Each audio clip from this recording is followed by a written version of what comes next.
welcome back. Yes, I'm wearing the same shirt, same setting, same hair, same makeup, because it's the same day. I'm just breaking up this video into 2 parts. And I was like, I'm not about to change my outfit to do so. I guess I'm a lazy person. Oh well. So, where was I? I was at the ER with my mom. We were getting the methotrexate shot. Methotrexate shot is a form of chemo, and they go ahead and administer it in your buttocks, your butt cheek, and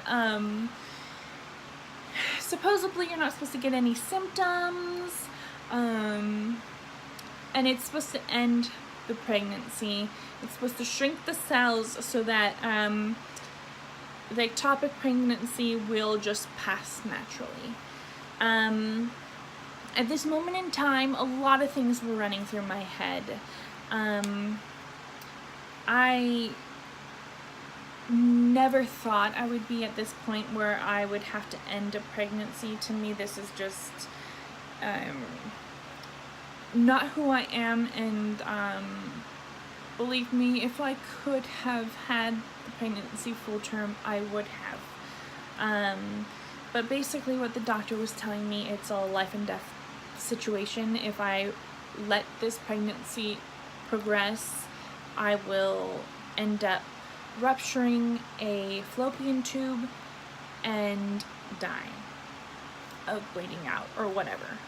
I guess I should probably tell you what an ectopic pregnancy is. I'm not pulling up the definition, I'm just going off the knowledge that I have received. Ectopic pregnancy is when the egg and the sperm meet and make a baby,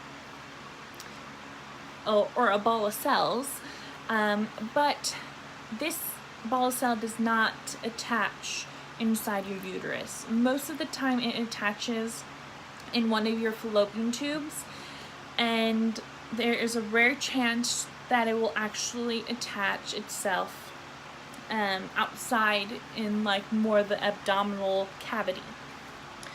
But that's really rare. Most cases is when it does one of your fallopian tubes. So, I'm in the emergency room, I get the shot, I go home, it's over the weekend, and I feel like shit. I am tired, I am nauseated, I just don't feel good at all, and I'm just over here like, I didn't think there was going to be any side effects, so I wasn't worried about it, but now I'm having side effects, and it's not fun. It's not fun because it's physically painful, emotionally painful.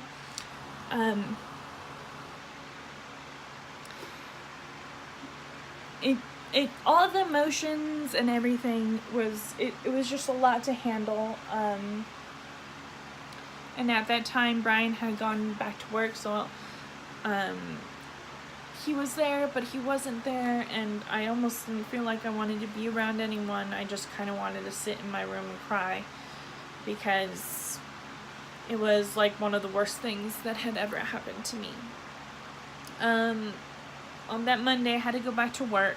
I told everyone what's going on, because to me, why hide it? This is why I'm making this video too. Why hide it when maybe my story could help someone else?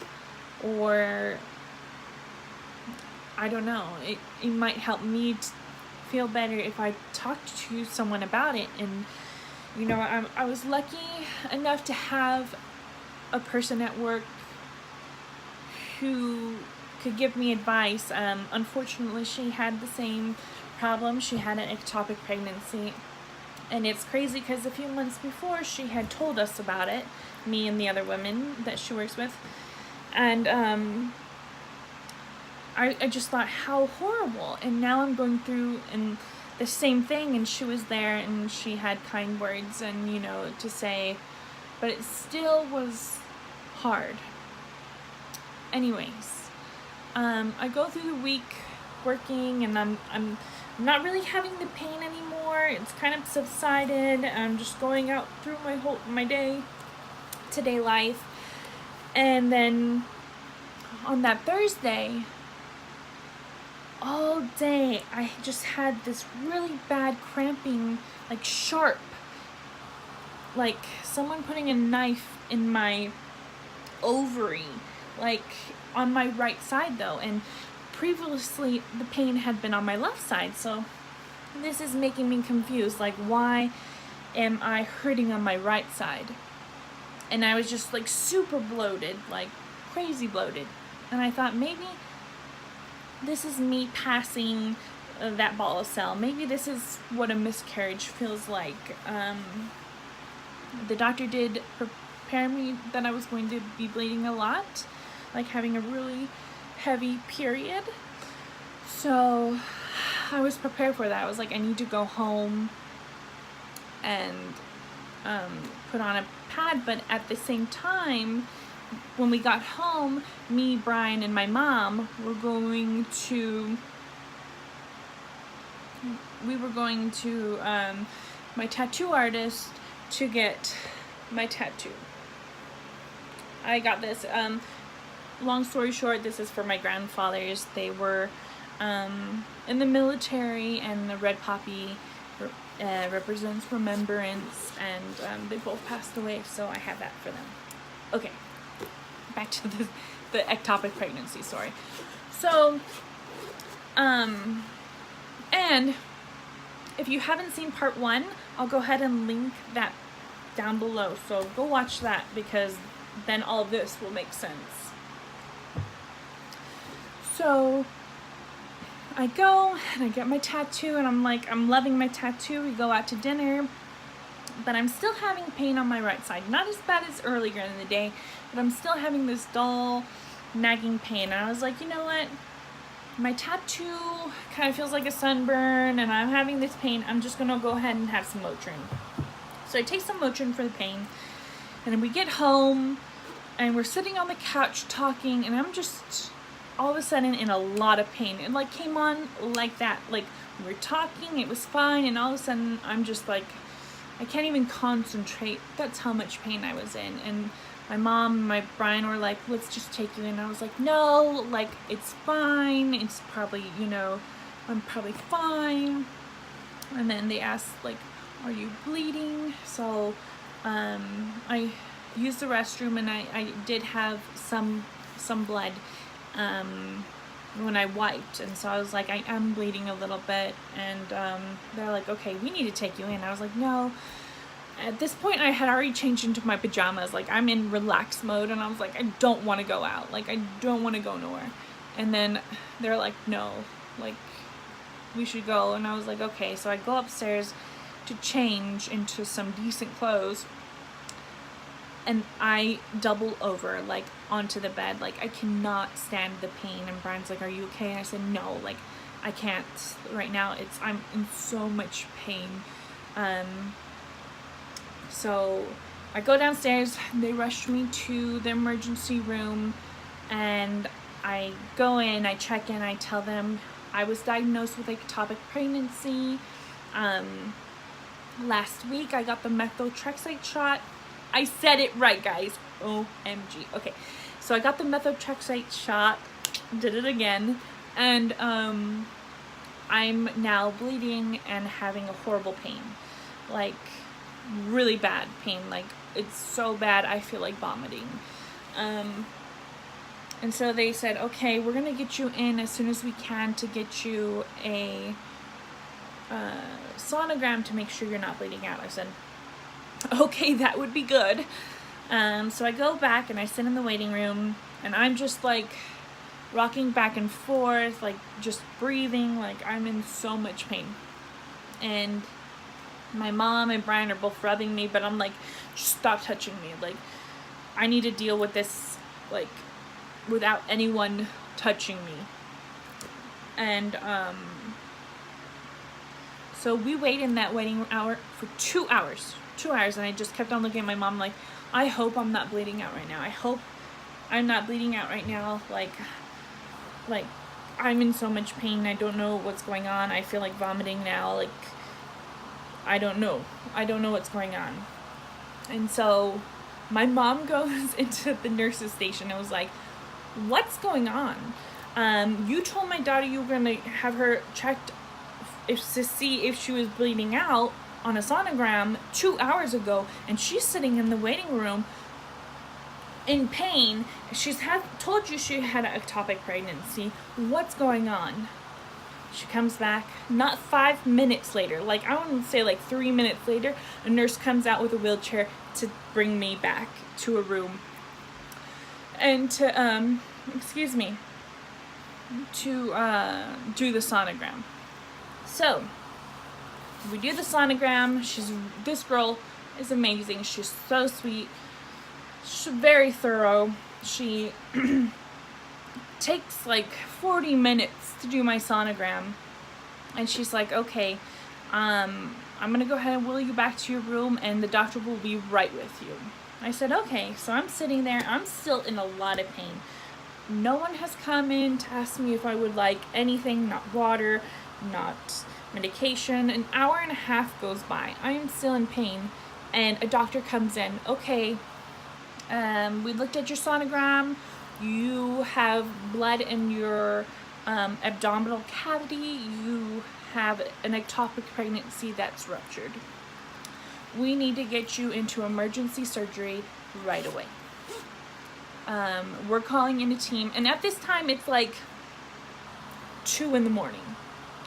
We're gonna call in a team to see, to get you in, and as soon as they get here, we're gonna wheel you into emergency room. Have you gotten any pain medication? I said no. I'm still in a crazy amount of pain, and they're like, okay. They come in, they give me morphine, and let me tell you, I do not like morphine at all. I would have rather had Motrin or something like 800 milligrams or something, because morphine just makes you feel nasty, like your whole body burns, and then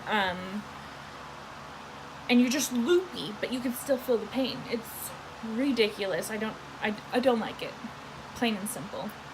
Anyways, about an hour and a half after they give me the morphine, they take me back for surgery. They get me ready. They explain what's going to happen. I sign, knowing that they told me that they might have to take an ovary and a fallopian tube, and surprise, it's not on the left side where all the pain was. It was actually on the right side. So my mind is blown. Like, all this pain on the left side, what was that about? So they go in and they put me under. I was very lucky. I did not have like a C-section one, and I'm not going to show you my belly because it's kind of like, it's a belly. But I had one incision above my left rib, one in my belly button, and 2 on both sides of my abdomen, my lower abdomen. So they told me that there was only going to be 3. There was going to be 1 in my belly button and then 2 on my lower abdomen. So I was a little confused why they did 1 for my rib, but you know what? Whatever they had to do, right? So I have those little scars, but they did it laparoscopy, I can't say it, but it's when they take the little tools and they go in like that and they pull it out of your belly button. But they were able to save my right ovary, which was amazing, but they had to take out my left fallopian tube because it was destroyed. So yeah, they took me out. I came out of this groggy, crazy dream, and Brian, my dad, and my mom were waiting for me by my bedside, and they told me the good news that they didn't have to take an ovary. They just took the fallopian tube, which sounds ridiculous to be happy about someone taking your fallopian tube, but at that point I was glad to be alive. Like, that sounds dramatic, but bleeding out is not a joke. Internal bleeding is not a joke. And I'm thankful that the doctors took me in when they did. But yeah, I came out of surgery. Hour later, they let me go home. I was in bed for a while. There was a lot of bruising, discoloration on my abdomen, and like my stomach felt like it was ran over by a semi-truck. A lot of soreness, like, if you have ever done like a lot of crunches, and I know I'm a big girl so you don't believe that I have, but I have done a lot of crunches in my lifetime, and it felt like I did 1 million to 2 million crunches, and just like 3 days after, like, you know, the first day after you're not that sore, the second day, ooh, you're really sore, but that third day after you work out, you're just like, shit, I'm sore. It was bad. And then you could feel the incisions. It was, ooh. But I was alive, and I was on summer break now. Like, I didn't have to go back to work. So I was just in that healing process. No water, like no pool, and it was like 117. It was like one of the hottest weeks we ever had in California, and I could not go in the pool. I was so fucking pissed off. But whatever.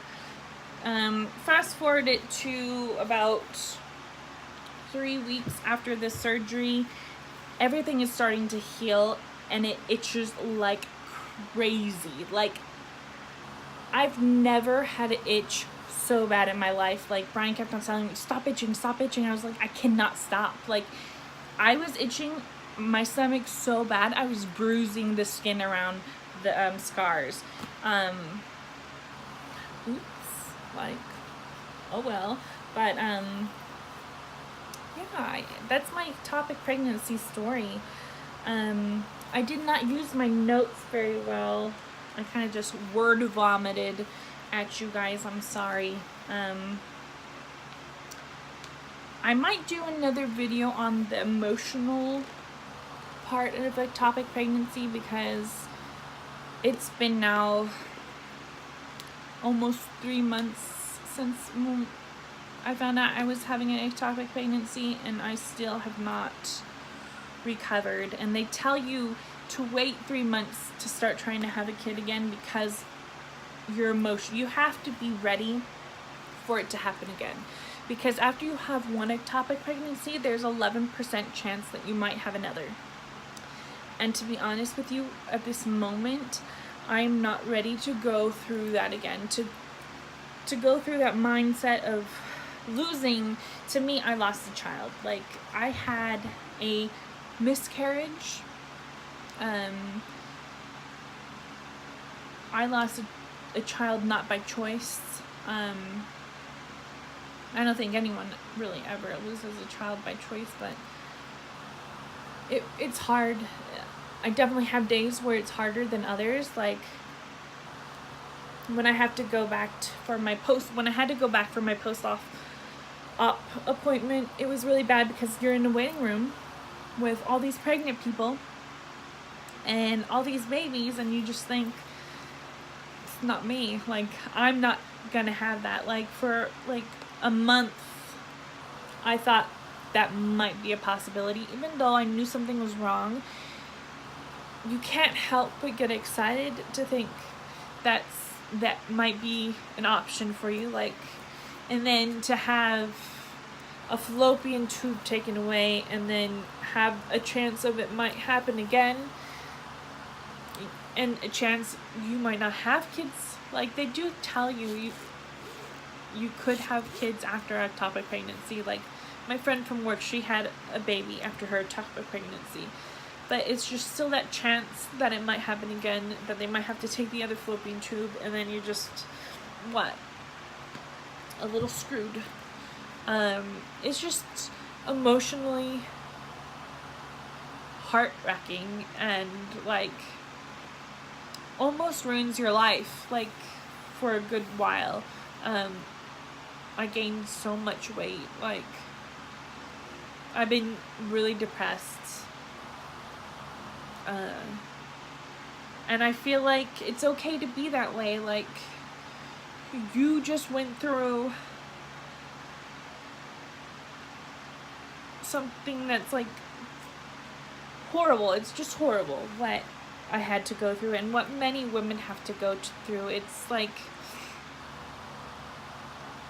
it's ridiculous. It really is. And I'm sorry to any of you that might be going through this or have gone through it. It's not fun, and it's kind of like in this place like, well, I didn't miscarry technically, and I didn't actually have a baby in my womb, like in my uterus, but I feel like for a month and a half I was a mom. And you know, I was trying to do what was right, even though I had to end my pregnancy medically. That,